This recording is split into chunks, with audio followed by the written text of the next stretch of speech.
এই যে পছরে পছরে কাঁদি কাঁদি আসুଥିଲା যুଆଡେ ଯିବୁ ଯାହାରେ ତମ ଭଲରେ ତା ଦିଥର କହି ମୂର୍ଚ୍ଛିତ ହେଇଗଲେ। ଆଡ଼ ଆଖିରେ କୃଷ୍ଣ ଚାହୁଁଛନ୍ତି ତାକୁ ଟେକି ଟେକି ଆଉ ଗୋପୀ ମାନେ ଘରକୁ ନେଇଗଲେ। କିଏ ହେଇଥିବେ ସିଏ? ମା ନା ଆଉ ଟିକେ ଆଗକୁ ରଥ ଯାଇଛି। ଦିଟା ଗାଈ ଠିଆ ହେଇଛନ୍ତି, ଗୋଟେ କାଳି ଗୋଟେ ଧଳି। ଭଗବାନ ତାକୁ ଶ୍ୟାମଳୀ ଧବଳି ବୋଲି ଡାକନ୍ତି। ମୁଣ୍ଡ ଉପରକୁ କରିଛନ୍ତି, ବର୍ଷା ଧାର ପରି ଧାର ଧାର ଲୁହ ନିଗୁଡୁଛି। ପାଟି ଫିଟିଥିଲେ ପଚାରିଥାନ୍ତେ, ତାଙ୍କ ହୃଦୟରେ ହୃଦୟରେ ମନରେ ମନରେ କହୁଛନ୍ତି, ପ୍ରଭୁ ଏଇ ରାସ୍ତାରେ ଯାଉଛ,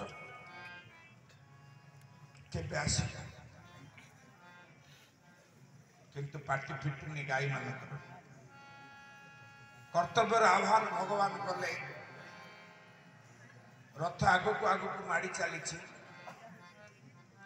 ଗୋଗୋଷ୍ଠ ଚାହିଁଛି, ବୃନ୍ଦାବନ ଚାହିଁଛି, ମାଟି କାନ୍ଦୁଛି, ପବନ କାନ୍ଦୁଛି, ବୃକ୍ଷ କାନ୍ଦୁଛି। ରଥ ଯାଇ ଯମୁନା ନଈ କୂଳରେ ପହଞ୍ଚିଲା। ଅକ୍ରୁର କହିଲେ, ବାପ ତମେ ବସିଥ ରଥ ଉପରେ, ମୁଁ ଟିକେ ଯାଇକି ସନ୍ଧ୍ୟା ଆରମ୍ଭ କରିବି, ବେଳ ବୁଡ଼ିଲାଣି ରେ ବାପା। ଲୁଗା ବାହାର କରି ଗାଧୋଇବା ପାଇଁ ପାଣିରେ ପଶିଲେ। ଯେମିତି ପାଣି ଭିତରେ ପହଞ୍ଚିଲେ ଦେଖିଲେ କୃଷ୍ଣ ବଳରାମ ପାଣିରେ ଅଛନ୍ତି। କହିଲେ ସରିଗଲା ରେ କଥା। କେତେବେଳେ ରଥରୁ ଡେଇଁକିରି ପଳେଇ ଆଇଲେ। ରଜା ଆଉ ରଖିବନି, ମୋ ବେକୁଟାକୁ ଚରକିନା କାଟିଦେବ। ମୁଁ କାହିଁକି ଏ କଥା କଲି? ଘରକୁ ଗଲେ ଗାଧେଇଥାନ୍ତି। ଆଉ ଥରେ ମୁଣ୍ଡ ଟିକେ ଦେଖିଲା ବେଳକୁ ରଥରେ କୃଷ୍ଣ ବଳରାମ ବସିଛନ୍ତି। ପୁଣି ପାଣିରେ ବୁଲିଲେ, ଉତ୍ତରକୁ ଚାହିଁଲେ ଅଛନ୍ତି, ଦକ୍ଷିଣକୁ ଚାହିଁଲେ ଅଛନ୍ତି। ବାସୁଦେବ ସର୍ବମିତି ସମହାତ୍ମା ସୁଦୁର୍ଲଭ। ହାତ ଯୋଡ଼ିଦେଲେ, କହିଲେ ତୁମେ ମୋର ଭଗବାନ ପ୍ରଭୁ। ନମସ୍ତେ ପୁରୁଷତ୍ୱାଦ୍ୟମ ଈଶ୍ୱର ପ୍ରକୃତି ଅଲକ୍ଷ୍ୟମ ସର୍ବଭୂତାନାଂ ଅନ୍ତର୍ବହିର୍ମ ଅବସ୍ଥିତି ମାୟା ଜବନିକା ଛନ୍ନ ମଧ୍ୟ ଦୋକ୍ଷମଭୟମ୍ ନ ଲକ୍ଷ୍ୟ ସେ ମୂଳ ଦୃଶା ନଟନାଟ୍ୟ ଧରୋଜତା। ଅକ୍ରୁର ସ୍ତବଗାନ କଲେ, ଚିପୁଡ଼ା ଚିପୁଡ଼ି ହେଲେ, ରଥ ଉପରେ ବସିଲେ। କୃଷ୍ଣ ପଚାରିଲେ, କକେଇ କଣ ଏମିତି ଛନ ଛନ ହଉଛ? ନା ବାପା ମତେ ଆଉ ପଚାର ନା, ତୁ ଭେଳିକି ଦେଖେଇଲୁ, ଛାଉଟେ ଭାରି ପଡିଲା। ନା କଣ ଭେଳିକି ଆମକୁ କହୁନ? ନା କହିବାର ନାହିଁ, ତୁ ନ ଜାଣିକି ସବୁ ହଉଛି କିରେ ଟୋକା, କେତେ ଚାଲାକିରେ କଥା କହୁଛୁ। ନା ଆମେ କିଛି ଜାଣୁନା, ଆମେ ଉଲା ପିଲା ଯାକ। ତମେ ନେଲେ ଯାଉଛୁ, ବସିଲେ ବସୁଛୁ, ଉଠେ ବୋଲେ ଉଠୁଛୁ, ଆଉ ବୋଲେ ଆଉ। ଆମେ କଣ ଜାଣୁଛୁ କି? ରଥ ଏବେ ଗଡି ଗଡି ଯାଇ ମଧୁବନ ତୋଟାରେ ପହଞ୍ଚିଲା। ଅନ୍ଧାର ଟିକେ ଟିକେ ହେଲାଣି।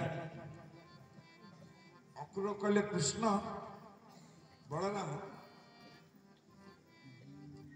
ଏବେ ଆଉ ଯାତ୍ରା ପଡିଆକୁ ଯାଇ କିଛି ଲାଭ ନାହିଁ।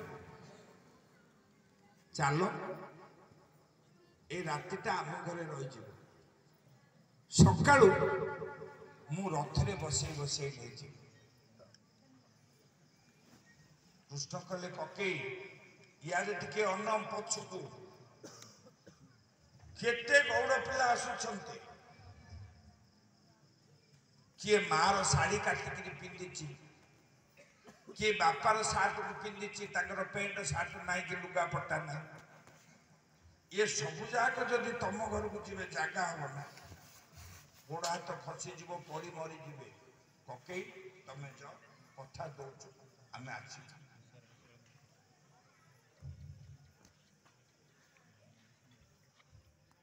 ଅକ୍ରୁର ଚାଲିଗଲେ। ରାତି ସାରା ଧୂମପତ୍ର ଲଗେଇଛନ୍ତି। ରାତି ପାଇଲା, ସବୁ ଯାକ ଗୌଡ଼ ପିଲା କୃଷ୍ଣ ସହିତ ଦେଖିଲେ। ନଦୀ ଭିତରୁ ଲୁଗା ଗଣ୍ଡିରା ଧରି ଗୋଟେ ଧୋବା, କେତେ ଧୋବା ଉଠୁଛନ୍ତି। ରଙ୍ଗ ନେଳି, ମଖମଲ ନେଳି, ବିଭିନ୍ନ ରଙ୍ଗର। କୃଷ୍ଣ କହିଲେ, ହଇରେ ବୋପା, ନା କଣ ହେଲା? ଏ ଲୁଗା କାହାର ରେ? ନା ତୋର କଣ ହେଲା? କିଏ ରେ ତୁ? ଆରେ ତୁ କିଏ ରେ?